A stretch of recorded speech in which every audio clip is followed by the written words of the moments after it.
गुरुवार से शहर की नई कृषि उपज मंडी में शुरू होने जा रही बागेश्वर धाम के महान पंडित धीरेन्द्र शास्त्री की श्रीमद् भागवत कथा के एक दिन पहले ही शहर में भव्य कलश यात्रा शहर का इतिहास बन गई।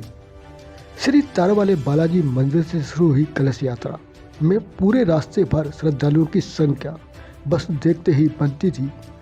इसका अंदाज इसी बात से लगाया जा सकता है कि जब मोहरी रोड पर कलश यात्रा पहुंची तो उसका आखिरी छोर इंदिरा पार्क पर था।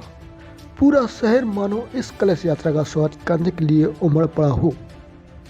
बाद में कथा स्थल पर पहुंचकर कलश यात्रा का समापन हुआ। इस दौरान भोजनशाला में अन्नकूट प्रसाद ग्रहण कर महिला वापस हुई। कलश यात्रा को लेकर श्रद्धालुओं को उत्साह सुबह से ही देखने को मिल रहा था। सुबह 8 बजे से तारावाले बालाजी मंदिर पर श्रद्धालुओं का कारोबार जुड़ना शुरू हो गया।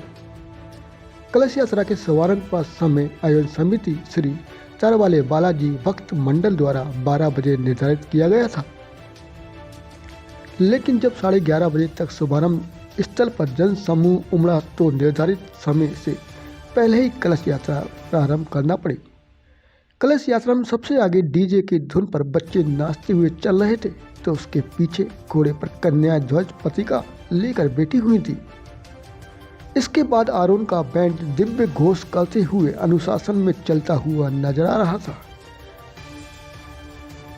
इसी के साथ हाथों में केसरीय ध्वज पताकाएं लेकर सर पर केसरीय रंग की पगड़ी पहनी हुई करीब 200 से अधिक बालिकाएं चल रही थी। इसके बाद का नज़ारा देखने लायक था, ऐतिहासिक था, क्योंकि सर पर कलश रखे हुए पीली साड़ियों में हजारों की संख्या में महिलाएं नजर आ रही थी। जब कलश यात्रा का पहला भाग मोहरी रोड पर था, जब उसका दूसरा भाग इंदिरा पार्क के पास था, यानी करीब 3 किलोमीटर लंबी कलश यात्रा शहर में निकाली गई। इस दौरान कलश यात्रा जिन मार्गों से होकर निकली, उस मार्ग पर हर 10 मीटर की दूरी पर सभी समाज के लोगों ने स्वागत द्वार सजाकर कलश यात्रा में शामिल श्रद्धालुओं पर पुष्प वर्षा की।